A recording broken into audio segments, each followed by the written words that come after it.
But I want to thank everybody first of all for coming tonight. I know that there's a lot of people here that have some really cool memories and really great memories of the 65 flood.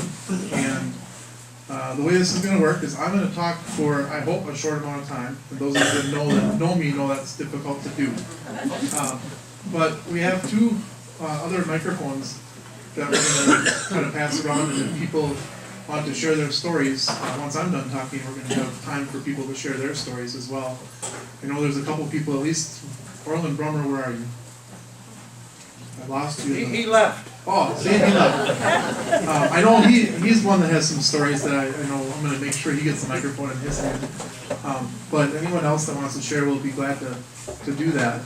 And I know that we asked in some of our press releases and our posters for people that had any pictures or anything else they wanted to share, to bring them along. And I see that some people have already been doing this, but if you did bring some, please feel free to share them with your friends and your neighbors sitting at the tables.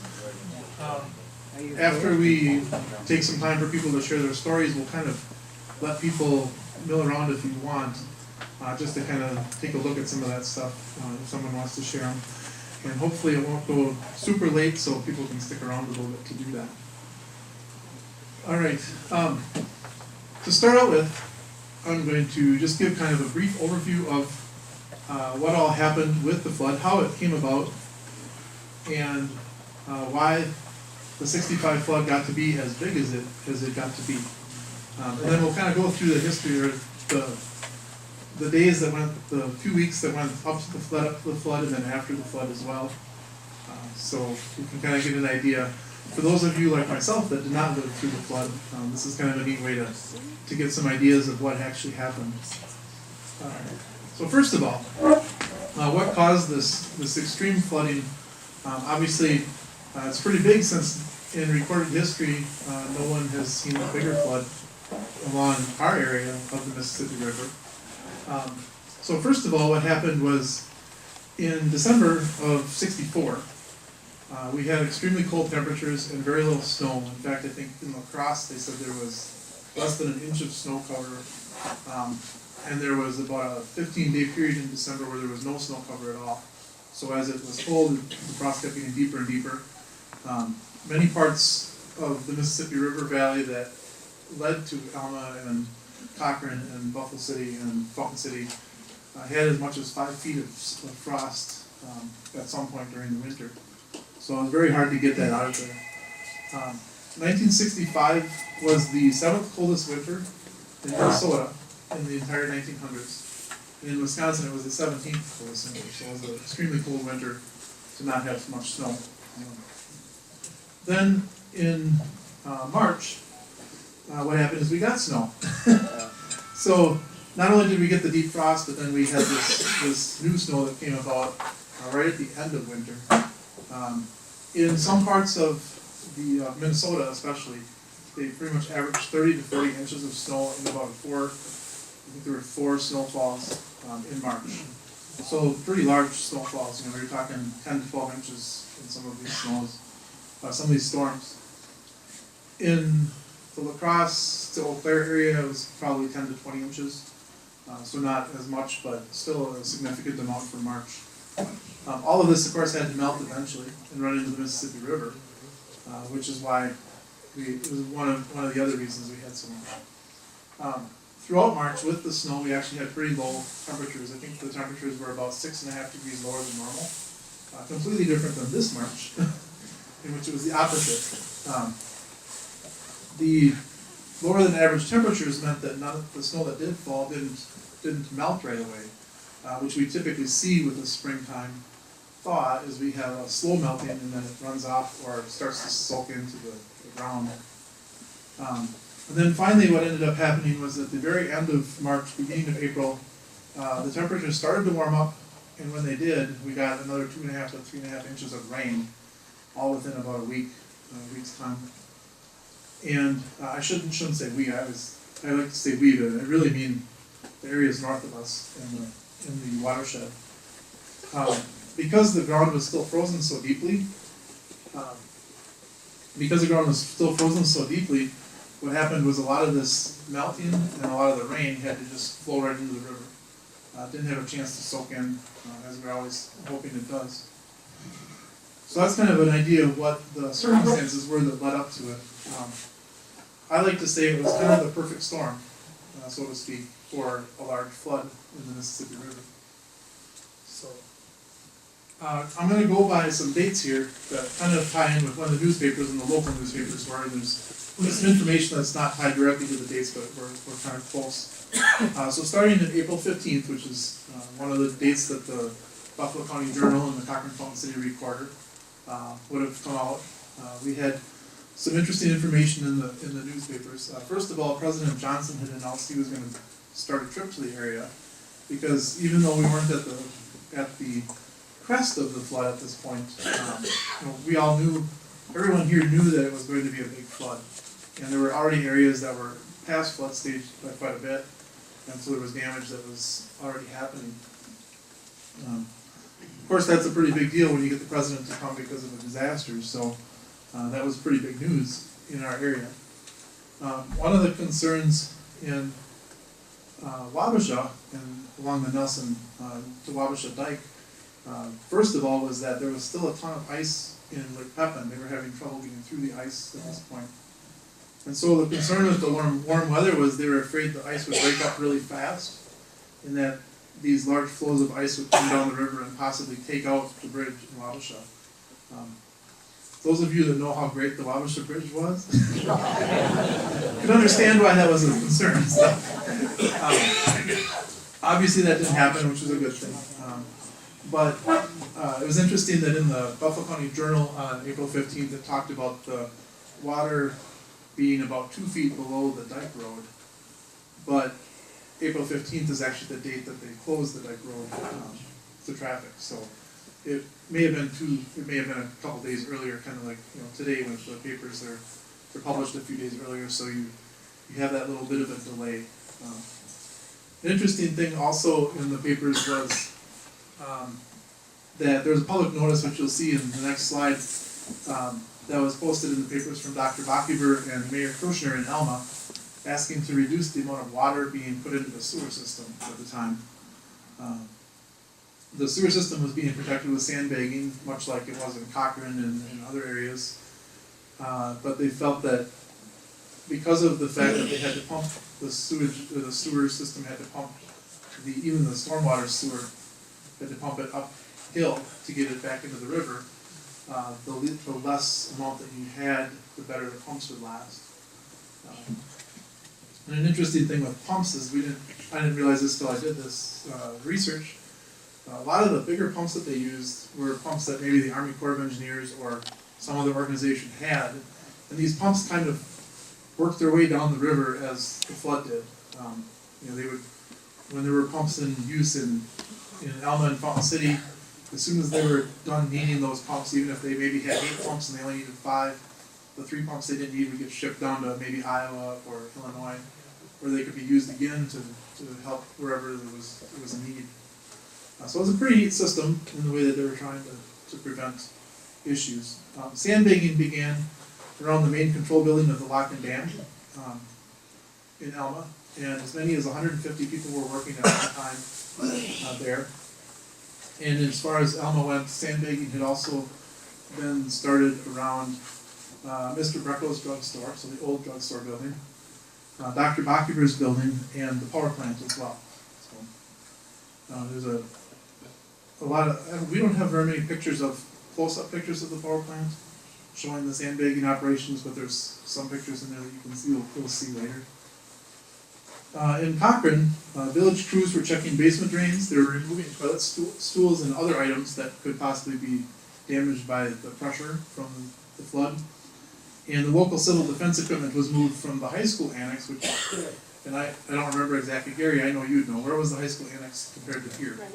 Right here? So, well, there you go. So it's here. All right, it was moved from here up to a warehouse that was crossing Illinghaven just north of town. I love this. The Buffalo City, the paper said, Buffalo City should be spared, but the cottages at Indian Point will get flooded. I know most of Buffalo City was spared, so they did pretty well. I would say out of all of the, except maybe Nelson itself, the city probably did the best in Buffalo County. The papers also mentioned that in Fountain City, the sandbagging had begun around Wally's Supper Club, Glenn's Mobile Station, the Prussian Garage, the City Meat Market, and then several homes in the area were also being sandbagged. And plans in Fountain City also included sandbagging the Golden Frog and the Farmers Mutual Insurance, which, if you looked at our pictures that were up on there before, there's a few Golden Frog pictures that make you wonder why they ever doubted sandbagging around the Golden Frog. An interesting comment I found in the paper as well was that CFC high school students were sent to work. There was an actual article saying there were 40 students picked from CFC, and they were sent by bus down to Winona to work on the dikes in the Winona area. And they were paid $1.50 an hour,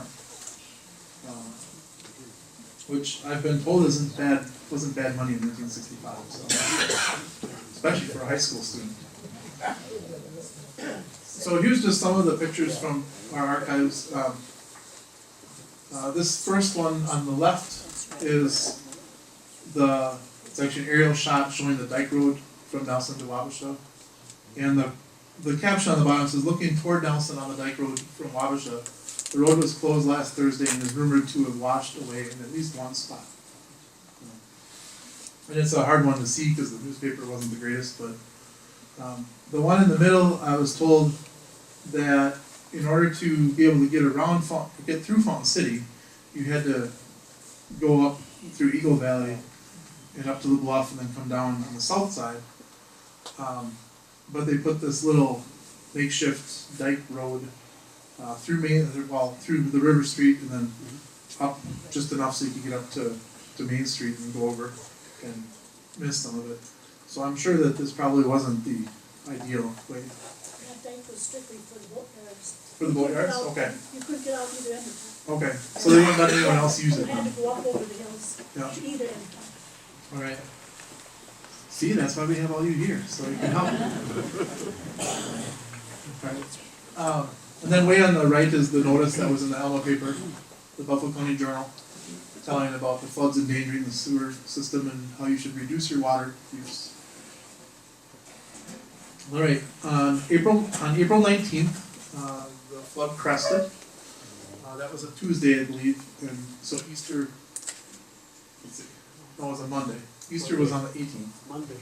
So on Sunday. So it was the day after Easter.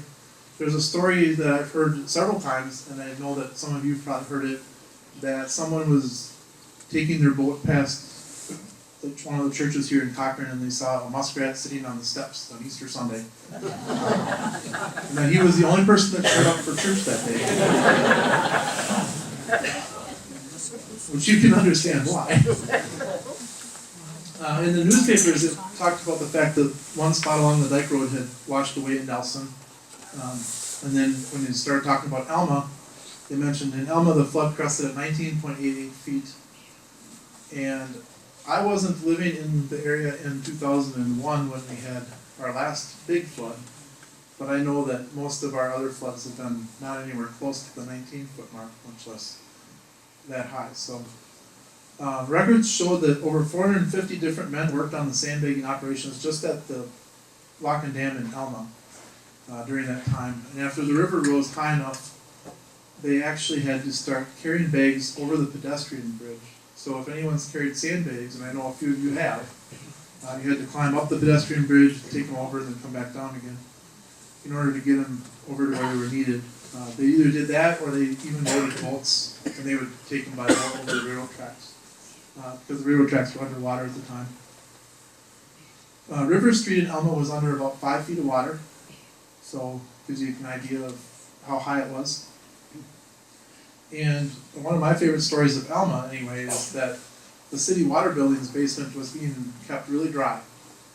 And they were thinking they had this licked, the flood was about to crest, and one day it actually erupted. The concrete floor erupted from the pressure from the water underneath. So it completely filled the basement of the building. They weren't even, when the newspaper came out, they weren't even able to give an idea of the damage because they had no way to get into it to take a look. They had no time to do that. So Herman's Grocery and the Dairy Bar in Alma had been raising their compressors so that they could avoid damage to the compressors that ran their coolers. And they had problems because eventually they toppled over. And the story I've heard about this is that the reason they toppled over is they had set them on top of like metal barrels, but the metal barrels didn't have anything in them, so they were just filled with water or filled with air. And of course, they floated once the water got high enough and tipped over the compressors under the water. The sewer in the sewers in Alma and also Cochrane continued to work throughout the flood. I haven't found anything saying that they stopped, and I've been told that they didn't. So, if anyone knows of anything else, you need to let me know. And the road in Alma by the depot was down to 1 lane. There's some pictures of that you'll see as well. And the road on the south side of Alma was covered in about 2 feet of water, kind of along the area where there's just the houses on one side of the road. When you get to Cochrane, at least one home in Cochrane had its basement cave in due to water pressure. My understanding is that a lot of the homeowners started filling their basements with clean water to try and equalize the pressure some and prevent the damage, which worked. Yeah, and there was water in virtually every basement in Cochrane, and those on the lower and west sides of Main Street were, the lower part of Main Street and on the west side of Main Street were pretty much completely filled, the basements were. As many as 8 pumps were being used to keep the sewer system functioning in Cochrane alone throughout the flood. And the telephone company was also able to keep its lines operating the entire time of the flooding. We were just talking earlier that a lot of you may remember that the sewer system here in Cochrane, they put sandbags around it and they were calling it Alcatraz because it was kind of an island in the middle of this ocean. Orland Brummer had told me the other day that he thought that even some of the manhole covers that were surrounded by sandbags had island names as well. So. That was good. Dick, what's the name of the one in front of my house? Monkey Island.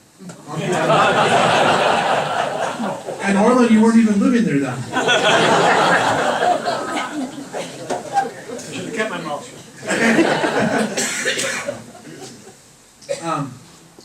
In Buffalo City, most of the damage was limited to wet basements, but there were sandbags used along River Street especially.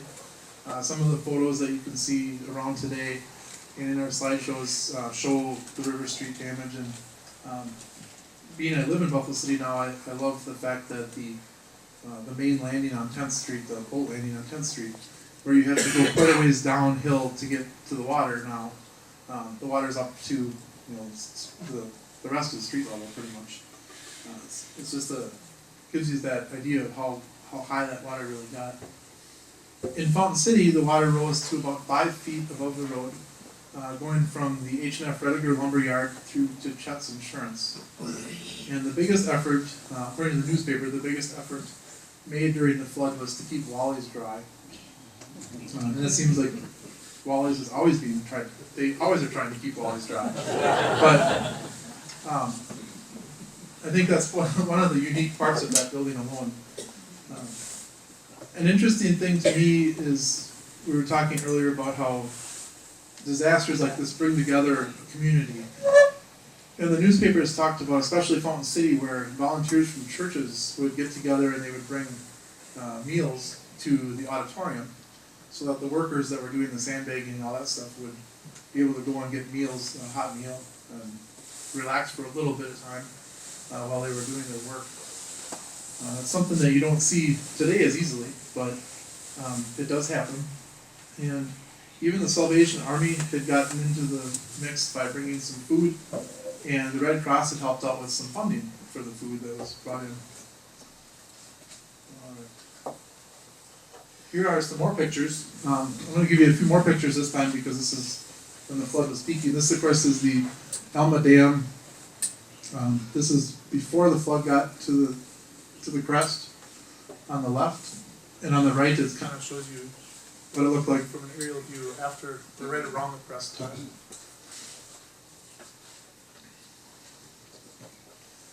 Darylyn Power of course, is right by the river. So they had to do quite a bit of work keeping themselves dry. And what was neat is they put I've cut this in half, and so I could fit it on the screen. But this was a full-page ad in the Buffalo County Journal, thanking everyone for their help to keep Jalen operating throughout the flooding. This is one where I wish my dad could be here because he was working there at the time, so he remembers dealing with this.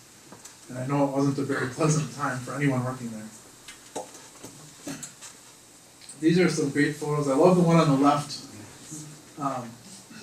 My understanding is that the volunteers that were helping, well, volunteers and workers that were helping with the sandbagging efforts, they would load sandbags at the boatyards in Fountain City, and they would take this little barge onto a barge like this. They would take it down to some of the dikes, like by the Winona Dam and by 5A, things like that, where they needed to do sandbagging. And I just love the guy right in the middle here. He's got a big grin on his face, and I think it's because he's actually not carrying sandbags for a little bit. This was probably their little break that they got between loading them and then unloading them and back and forth. And then, of course, on the right you see River Street in Fountain City. The frog is on the left there.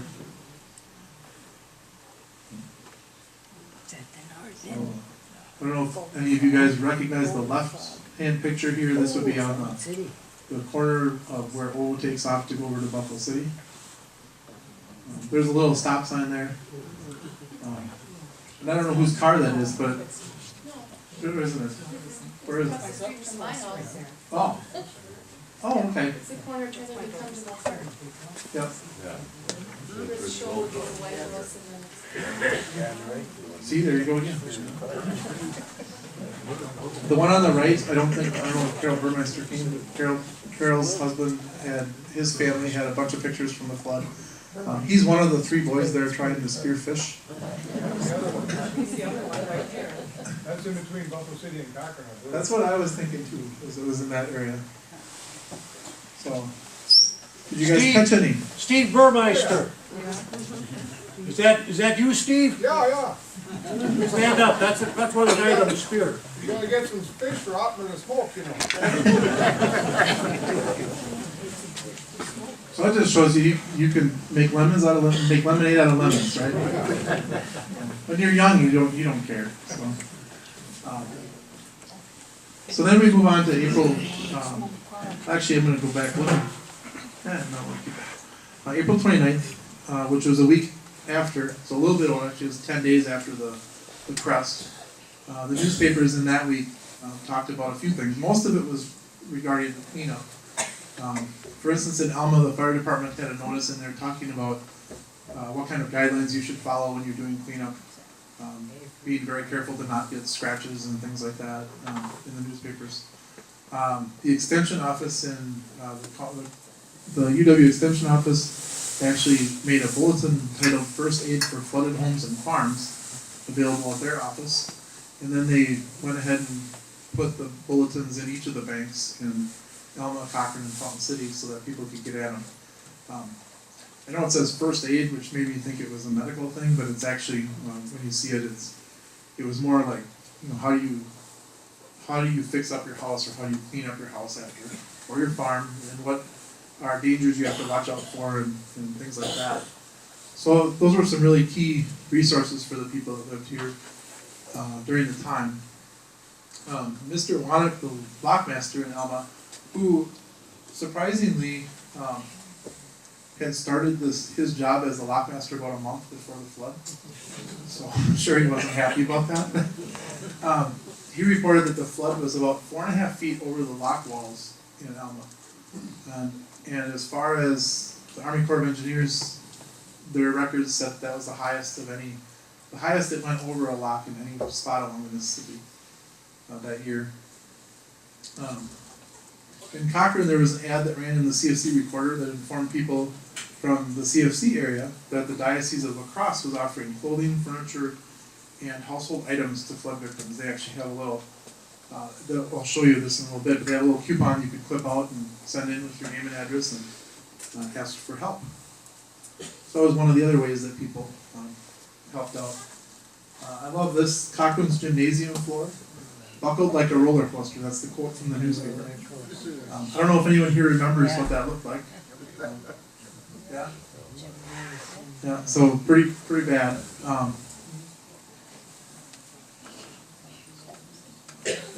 Then the other thing that they talked about as far as Fulton City went, the paper is really focused on the fact that there were still a lot of homes and businesses that had water damage that needed to be done, they're dealt with, and there were still homes and businesses that had water in their basements. They were still trying to get rid of. So here's that the little article that they had, ad that they had, and then the request for furniture and household items on the bottom. And then you could put in what you needed, and then your name and address and phone number, and then send it off to lacrosse, and they would try to help out in whatever way they could. Yeah, this is, I love that you see this right after, especially right after the flooding. So after the flood, you saw in the paper flood sales, which I thought were an interesting concept.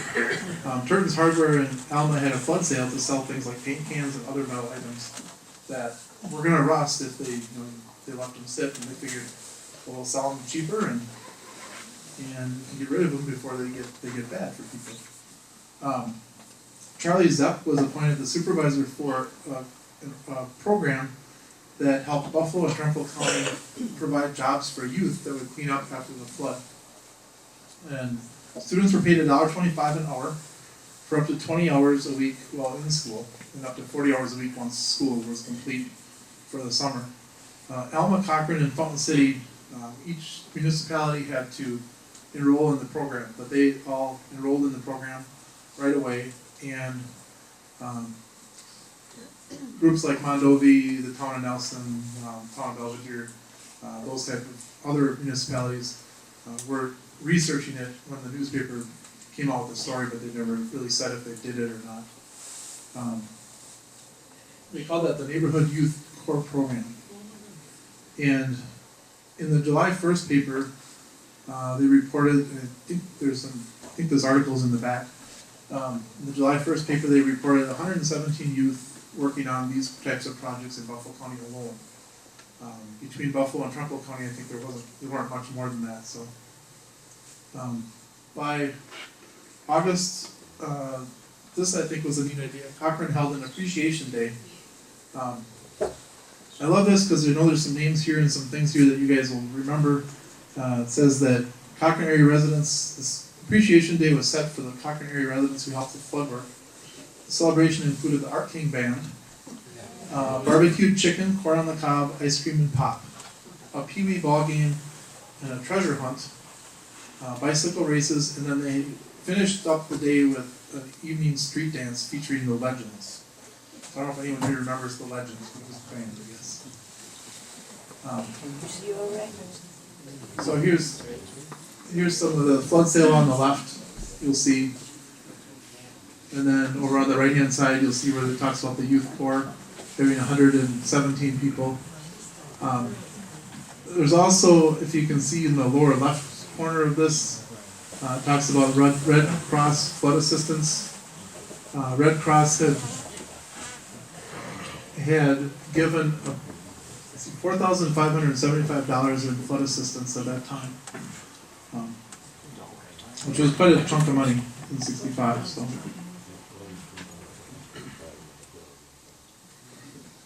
all right. So, just to kind of give you a summary of the flood, the damages for the flood totaled for the whole flood totaled $225 million along the Mississippi River.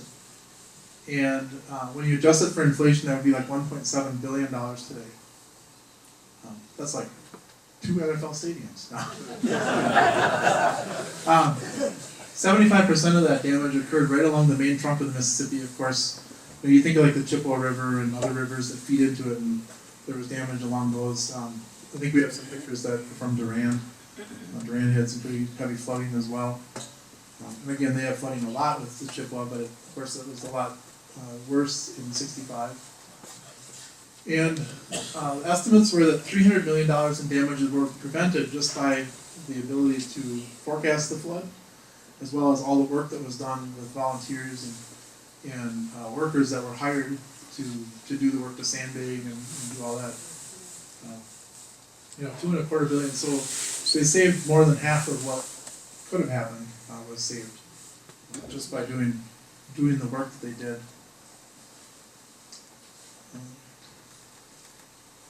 Alright, so, this is kind of my wrapping up of this part of the show, so.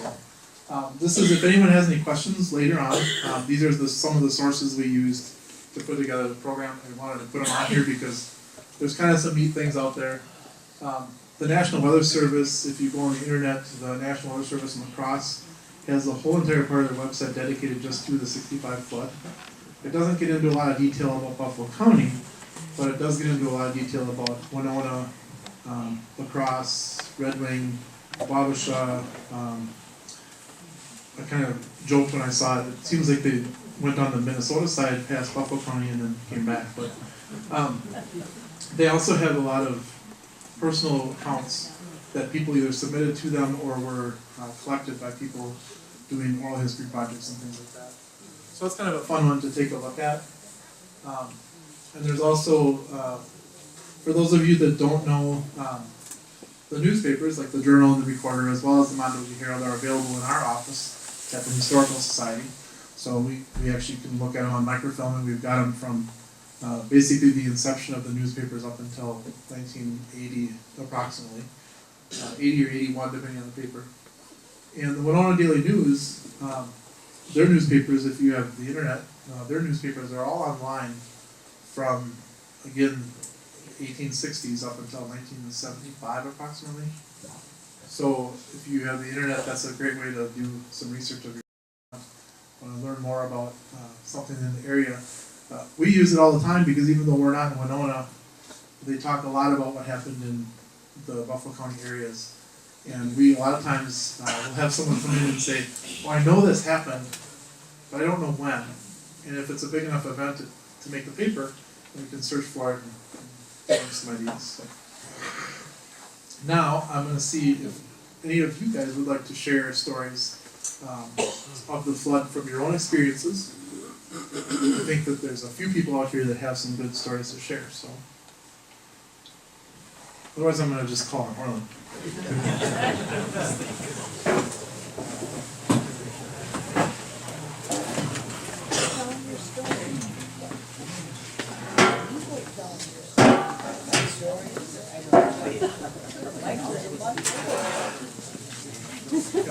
She just mentioned that Alma was featured on the cover of Life magazine,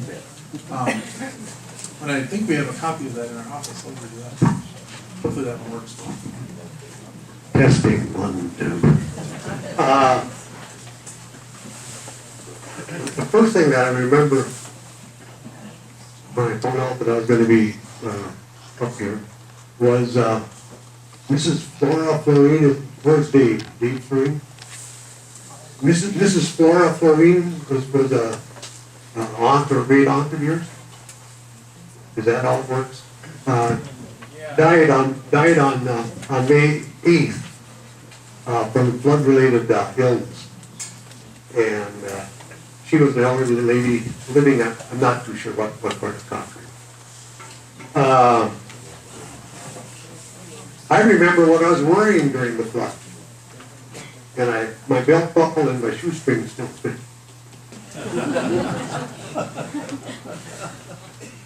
I'm going to do a little bit backwards.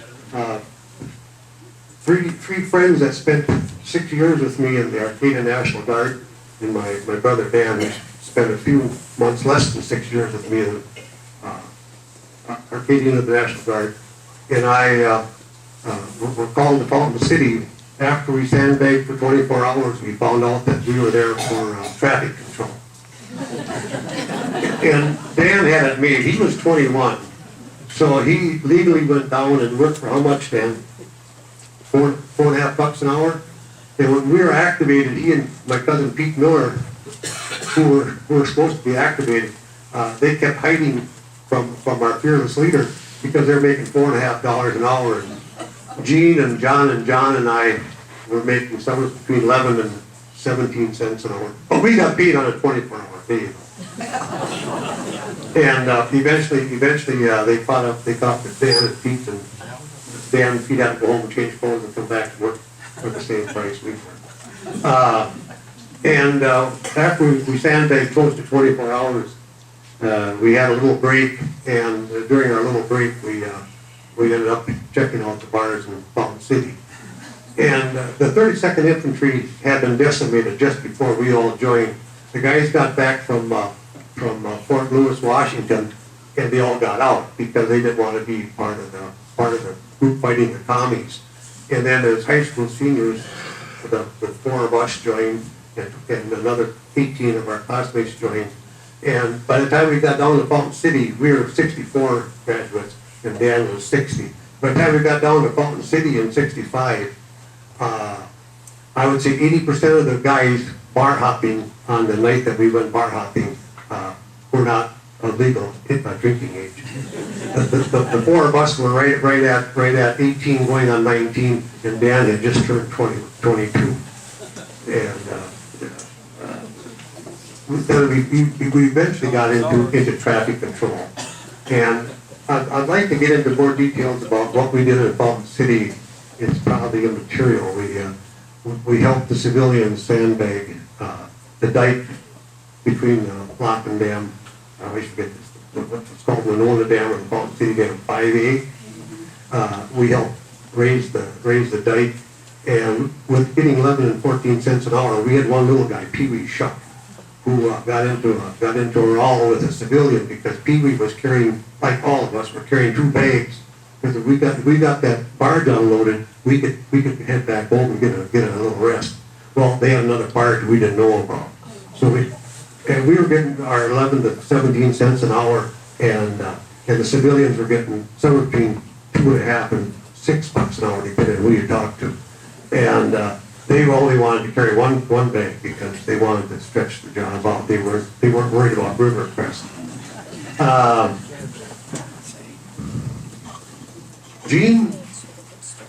John, you gonna add to the story? A couple of guys didn't know much about flat bottom boats. They filled the boat with sandbags, and it was still floating when they jumped in. But their weight sunk the boat. Dan? It was a real short call. I think we called on Sunday noon, and I think we got home Tuesday or Wednesday afternoon. The reason we got there earlier was they run fire siren in Wamedy wanted volunteers. So if we went down as volunteers, we didn't know we were getting paid. So you and Pete were of age. Yeah, several of the firemen there, yeah. And those young guys were the same age or older than the Fountain City kids that got left out of school. And they were all signing in as 21-year-olds and making a few bucks. I think that's about as much as I'm going to remember about Fountain City. Friday afternoon, I'm going backwards now. Friday afternoon, I remember coming home to Wamedy from Winona, hearing about the problem, repacking my lunch bucket and coming over to Concord. Now, the street I live on is 5th Street right over here. And Jim Stock and I think maybe Dave Marine was with us, Francie Zeller, maybe Dean Glumsky. We were on a wagon going house to house and helping move the furniture from the lower level to the upper level.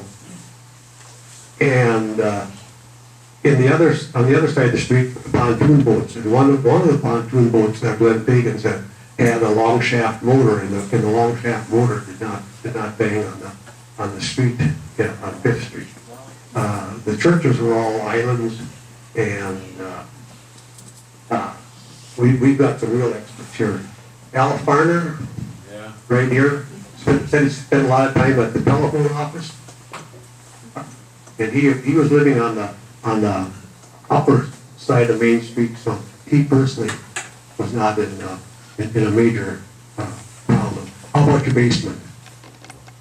I'm just starting a little wet in the bottom of it. Otherwise, if the furnace was there, it would stay running. I saw Jim stop, and we got scolded I don't know what time of night it was Friday night, but we were up toward what we call North End, and I get this, I wasn't leaving North End at the time. And we were, Jim and I and some of the other young guys, Dave, were on the North End going to another work site. And some old duffer decided we weren't doing what he wanted. He started ragging on us. And we put in a pretty long day. I turned around, got my car, and went back to Wamedy. He could have his phone, I thought. And now we're living in it. Dick, were you lifting Dick, Rediger was in town, were you lifting those toilet stools that he's talking about? Being a plumber, you must have been pretty busy all through the flood. Yeah, You have a story for us? lots of, You gonna tell us one? well, I'll tell you a few interesting, maybe a lot of people don't know. The Corps of Engineers come around. How do you run this? That's good. You shouldn't be all done. They put a mark on my, It's not hard. they put a mark on my building in the back where the water would come to. They were within 2 inches. Is that mark still there? But the dock is still there, the concrete dock that comes out into the alley. It was about 3 inches from the top of that dock. Your son's loading dock. Right. Uh, At that time, the Corps, again established grades. They took an elevation of the water in Buffalo City, and it was as high as the rail on the railroad tracks up here by the mill. The difference in the two, Buffalo City's that much higher than we are here. in people from Buffalo City, I think the only exit was Fagan Road.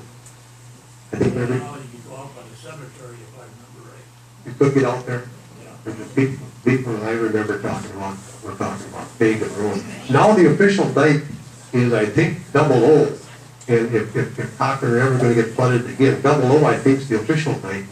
But in the late 90s or 2000 something, we used Fagan Road, and we paid Berlin Nash to raise Fagan Road, and that's the dike we used. And then sometime after '65, they put in the south of town. The official dike has now been not been certified, so the flood insurance people did not recognize our dike on the south end of Cochran as being worthy of giving us a break on the flood insurance. Is that how it goes? Village board member.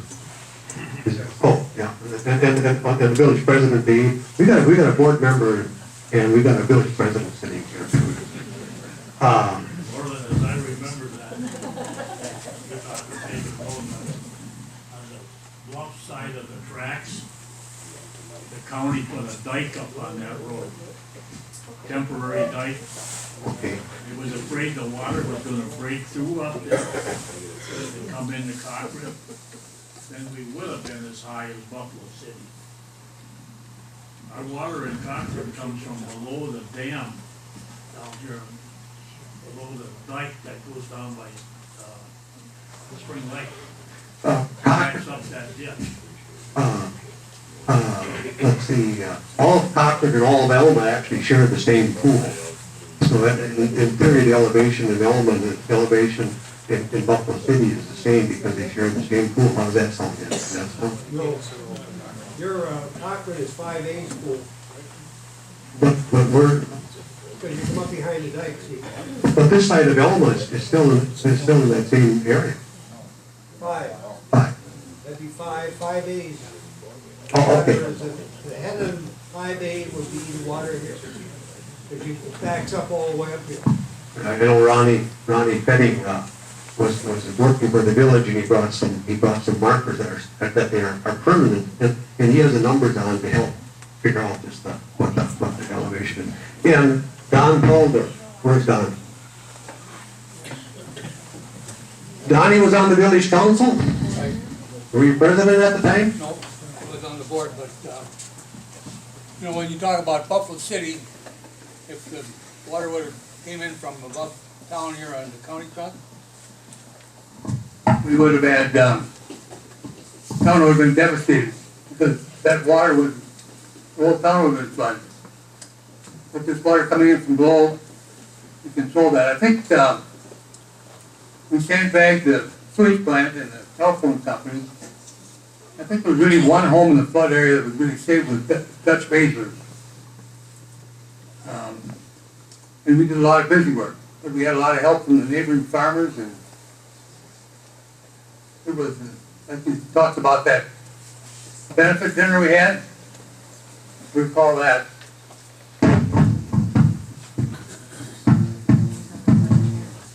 And, Judge Schlusstein was about as deep in the water as anybody. Right across the street.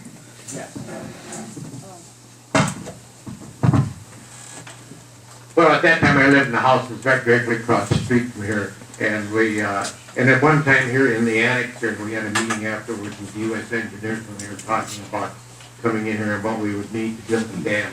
At that time, the marks were on the old annex wall, the old basketball court that we had here. And they were we had about 4 feet of water at that level there. On the lawn of the house across the street, which is probably 4 feet above the street, there was a hog feeder that floated in on the yards there, that floated in from one of the neighboring farms. I was out in Washington, flood started, and my folks told me they'd keep track of the house for me. But by the time I got back, there was 2 feet of water in the basement, and came up within 6 inches of the floor of the house. You talked about how Buffalo City is distinctly higher than Cochrane, and there isn't any doubt about that. Bertie Richter was very involved with that at that time. He was the highway commissioner. He was running around the county with transit and checking elevations, heights like that. And he's the one that first let the people in Cochrane know that what they were really facing was when the crest, it wasn't the crest in Elma, the real crest that we had to really worry about was the crest that comes down into 5A. When that started backing up into Cochrane from the south, not from the north, was when Cochrane would be really in danger. He talked about several points where the county crews went out and sandbagged to protect a couple of the areas that were particularly low.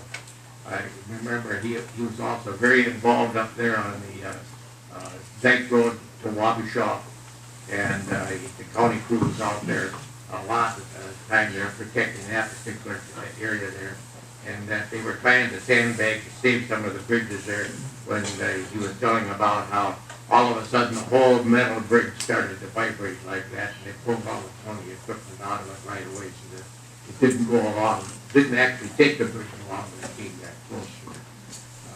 Other than that, I don't have any particular stories about that. Just a couple minutes ago, Lyle Hofer was telling about how he came into Buffalo and farmed part of the lots in Buffalo. And if anybody knows the flood insurance level or the flood level in Buffalo City, be Lyle. And there's a few houses in Buffalo that are low enough that they're in the primary flood zone.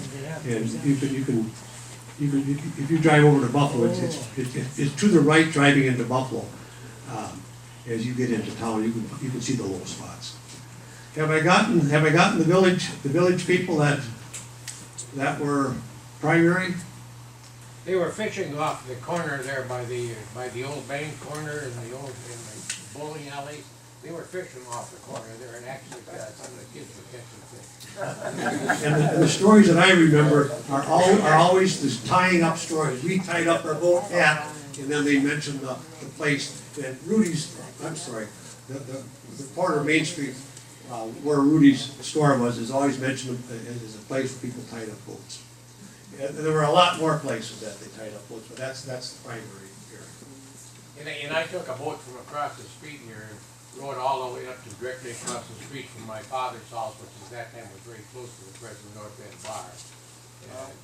You couldn't you couldn't take the boat up the street there, but on the other side of the street, all the houses had enough water in there you could roll all the way. Jim? I'll talk a little bit. Yeah.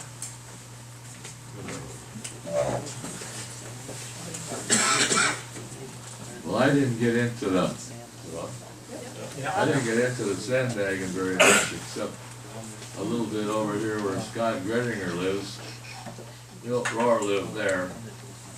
And down the street is where Gary Slustine lives. You know, we were sandbagging Scott Gredinger's place. I never dreamt that the water would be coming into Cochran. And about a day later, it was pretty deep in here. So I spend most of my time out at the sewer plant to keep the sewerage system going. And some of the people I worked with was Reverend Krieger was a pastor at the Reformed Church over here.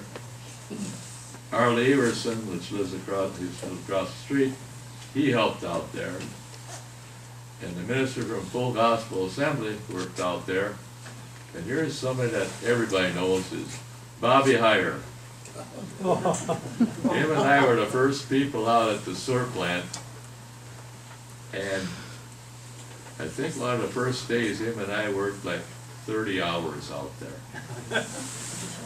And another one that worked out there was Louis Eikamp and David Florine. I got a bunch of pictures up here of the sewer plant. And then Bobby Heyer and I think, were the last ones to work out there after the flood was gone. But we still had to keep pumping out there because the water was still high enough that some of the basins would have been flooded with them. But I was out there with him all the while. And the bad thing about that job was, with all them pumps, the hoses went way down into the ground where there's a cement pit. And we had to go down there about every, I don't know, Dick, probably every half an hour and clean them screens off. We'd run about 4 pumps at a time and shut one off to clean the screens. And it wasn't very nice cleaning the screens off because there was a lot of condoms.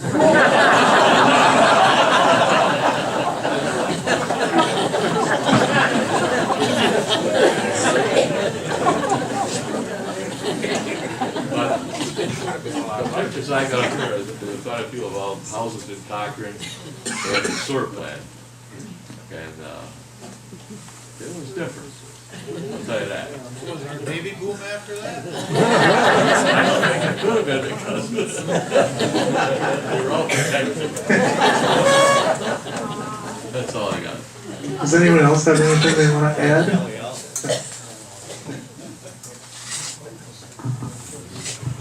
Well, I did spend most of my time at the telephone building. Jim Cannell was in charge, and he really made an effort to keep the telephone system working here in Cochran, because things were pretty sad around here, and they didn't want to lose the telephones too yet.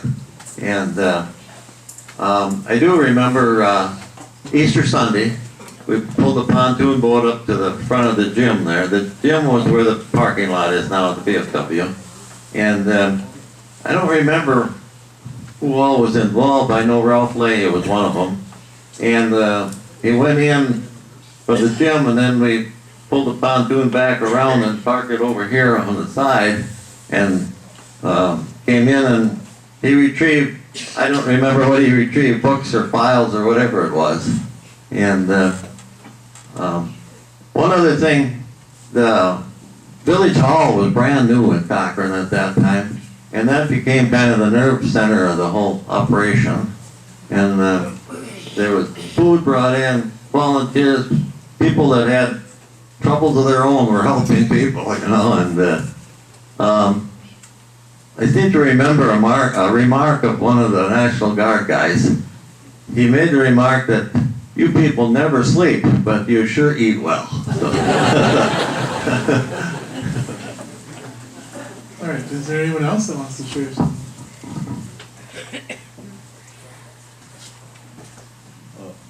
Don't mind if I give the floor to River at the peak in a few of these things, or however. Yep. Okay. Charlie Ripley, who lived in Wamedy, put in the 8 years in the National Guard, but I was out in 1960. Okay, along come I was in the fire department. Here we get a call, report to the boat yard to carry sandbags. So I went, did my chores and I went. Got down there, here's Howie Hansen, a guy I knew from American Valley, with a uniform on, something like Mr. Brummer has there. Here's what they ask you. Name, address, who do we call in an emergency, go to work. Outside we went on, we had a nice picture of this boat with the sandbags on, and made our trip down to the 5A dike between the spillway at Minnesota City and the locks on 5A. Okay, knew a little about the Army. A bag of sand in each hand, not one at a time, but two. Well, the water was about 12, 15 inches lower on the other side of the dike than it was on the upper side. Okay, where we went. 4 of us were picked to go over to the locks, which was about a mile or further. We went over there and here's water going over. All you can see is the top of the locks, logs piled up against the railing, and mushrats sitting on the logs. Well, where else could they go? That's okay. Of course, knowing the Army, everybody who was in there got home. 2 weeks later, I got a call, a letter from the Corps of Engineers in Chicago, filling out an application for a flood fighter. 2 weeks after the flood is over with. That's the Army's way. Okay. But in about 6 weeks, we did get a $2.67 an hour for the work we did. We were not a member of the Guard, we were just volunteers, so it turned out to be a big money-making situation. But it really told you something. 379,000 cubic feet per second was passing past a given point. The normal flow of the river is probably 1822 or something like that. I don't know, I'm not along the river. But anyway, that was the volume of water that was going. How they even measured it, I don't know, because where the spillway was, all you can see just a little dip in the water, and there was just water from there on in all the way. So, okay. What was the flow again? 379,000 feet per second. And the normal flow of the river would be, what, some of you river people would know this, about 20,000 cubic feet per second. It's up to 30 now. Yeah. In the wintertime, summertime is higher. Yeah, but this was the given flow on that Sunday afternoon. And of course, then we heard that the dike failed, washed out or something, just below Winona, and it flooded the Delta Fish Farm, which was a big area. And some people felt as though that was one thing that probably saved Winona with their 8 miles of dike. So it was a big outlet for the water. Today the railroad still has only one track through that area.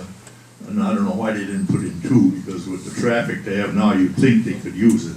But that's my opinion. So that was my experience with the flood. I certainly appreciated it when you heard the flow that was going down at one point in time. I thought it was quite a bit. Thanks, Charlie. Is there anyone else? This is completely opposite of everybody working really hard. Now, I was the 16-year-old when Fountain City was flooded, and my dad and my brothers were all sandbagging, and they needed volunteers to hand out the food and the donuts and everything for all the guys. I was in seventh heaven. I didn't care if I was flooding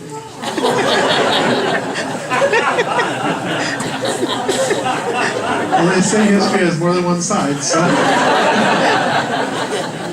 Does anyone else have something they'd like to share? I don't need a question or ask. So don't be afraid to raise your hands.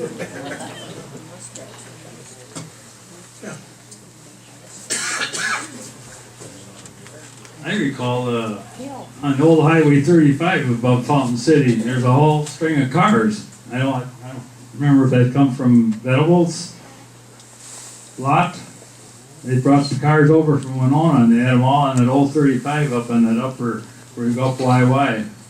You know, when you were out on the barge, you could look up, you could see all those shiny windshields and windows shining in the sun, you know, because all those vehicles were parked up on there.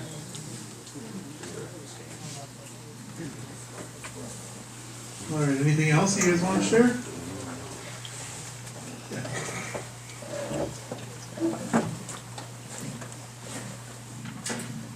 I'm a lot younger than Sandy, so.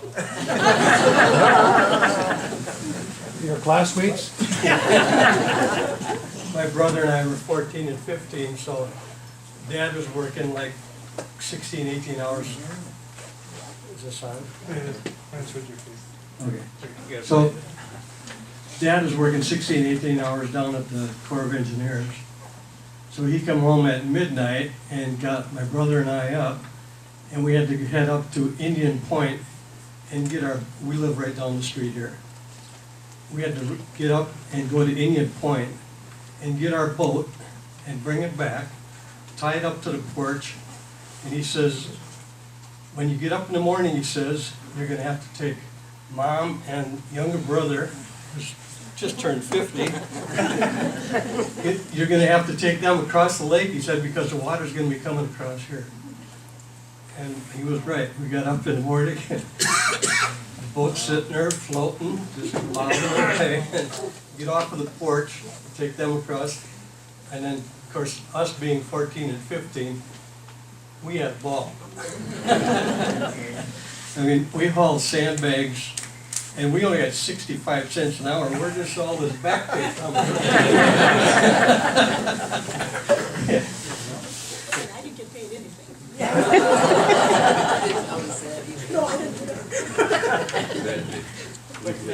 Is there anybody else that wants to share?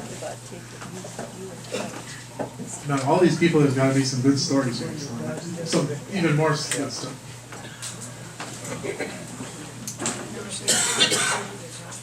I guess I failed to tell you before, we moved here in August 1964. The next spring, we just about got washed out. We owned a hardware store at that time.